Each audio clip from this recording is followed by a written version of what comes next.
Hi guys, my name is Jessica Ingebrigtsen and I am doing my presentation this week on multiple backgrounds in CSS. So if we start at the very beginning and just talk about backgrounds in general, we learned that in CSS, when we want to affect the background of our page, we use the background element with one of its many properties. And so here's a list of those properties. Some of them probably look kind of familiar. A few of them were new, at least to me. We've got the background that we can use kind of for images or just like shorthand. We've got this attachment, which will tell you, tells the browser if the image should be fixed or if it should scroll as the page scrolls. We've got the clip property, which specifies painting area of the background. We have color and image.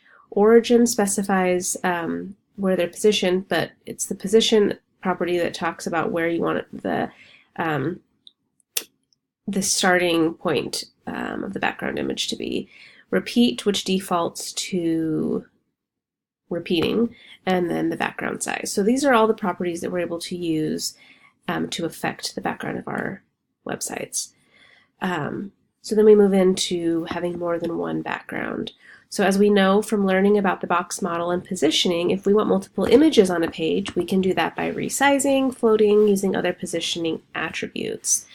But what if we wanted to have the same setup on multiple pages? Perhaps one page is the title page, and then the next one has some headings and some paragraph text, and the next one has a couple of other images, but we want the background of that to all be the same and to not be pushed around by other elements. Or we want images in like the upper left hand and the bottom right or something to that effect, and we don't want to have to worry about any other elements messing with those positionings as we add or take things away. So how can we do that without spending hours trying to float and position and get everything in the right spot? We use a comma. Simple as that. We use a comma. So here's an example.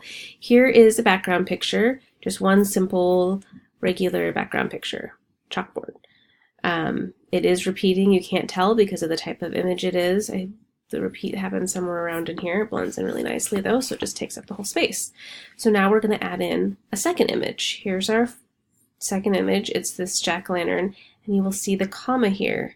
So now, when we see what happens, we have got two different background images. The jack-o'-lantern is much easier to tell that it's repeating, and then we've got the chalkboard. And we're going to add a third one in just so we can do some fun things with it. And now here we have three background images. We have the chalkboard, we have the Happy Halloween, and we have the pumpkins. But I don't want the Happy Halloween or the pumpkin to be repeating. So what I'm going to do is add in the background repeat property. And this has three different elements to it, and they correspond to the images up here in my background tag.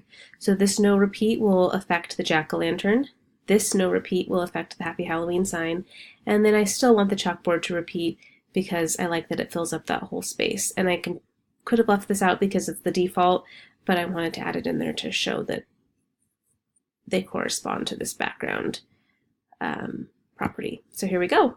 Now we do not have a repeating pumpkin or Happy Halloween sign, but we do have a very large pumpkin and Happy Halloween sign. So we're going to want to make those a little bit smaller. And to do that, we will use the background size attribute.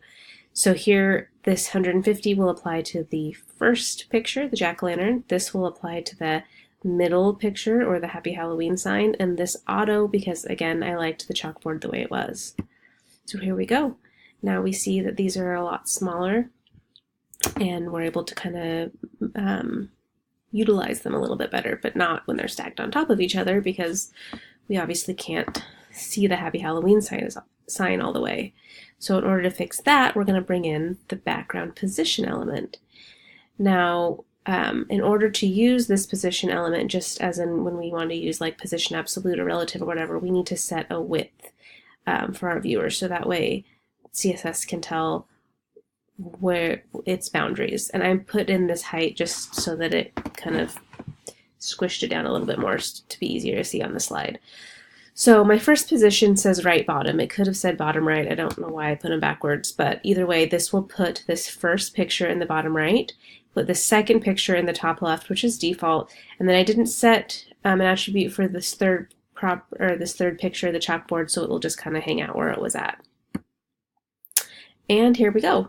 So now we see the Happy Halloween, we can see it in all of its adorableness, and we've got the jack-o'-lantern down here, and our background is spread out. We could put anything we wanted in this spot.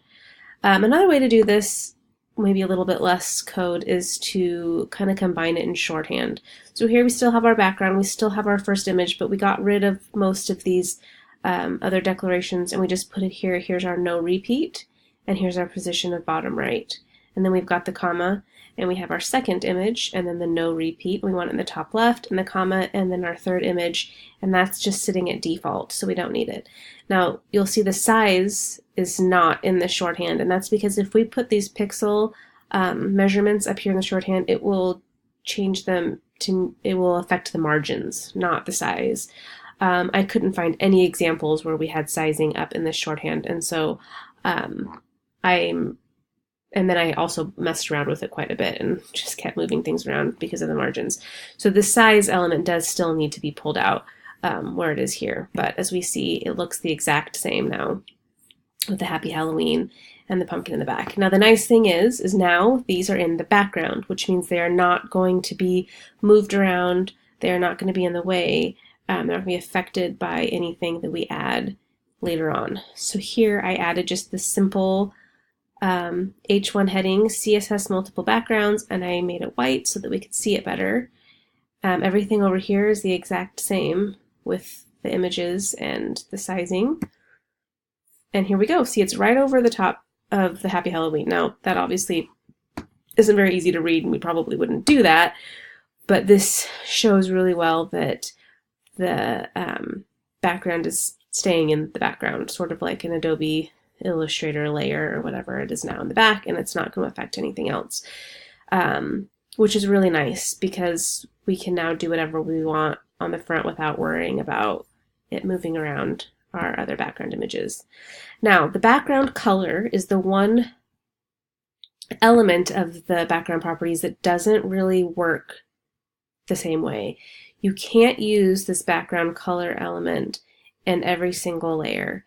So here is our images. Here's our 3 jack-o'-lantern Happy Halloween chalkboard. I separated these back out, so we've got the no repeats, the sizes, the position, and then I just went ahead and added color blue. And you see nothing happens. So did it not work? What's going on with this color blue? Well, the problem is the image is obviously covering it up. We can't see that there. So to show that, I changed this chalkboard to have a no repeat so that it's not going to take up the whole space and to stay up there in the top left, and then we still have our background blue. And now we see the background was blue. The chalkboard image was just covering it up. So we aren't able to have a color if our bottom background here is taking up the full width, because you just won't be able to see it. It's not going to go on top of the image. It's going to go behind it. Now, we cannot add it in the shorthand. You can't have it be on these first 2 images. So here I put it in the blue right there. We're still on no repeat, so you would think maybe it would show up right over in the corner. Well, no, nothing happens. I broke it. It doesn't work anymore. We can't have this color up here in the shorthand. We can, however, have it on this bottom layer. Now we're back. These are the same, no color, but we have a color on the bottom, and there we go. There it's back. So we're able to use colors only on the bottom layer. Now again, this is kind of silly. I don't know why we would exactly do this exact example, but here we go. Here's this purple, and I took out that chalkboard image, and now we have a purple background. So if I wanted to have these smaller images with the color in the back, I can do that. All of the other background properties will work the way you would expect with multiple backgrounds, just not these. The other thing that's important to note is the stacking order of the multiple background images.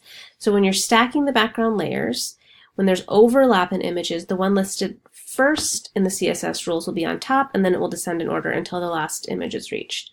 So here we're back to our jack-o'-lantern, our Happy Halloween sign, and our chalkboard.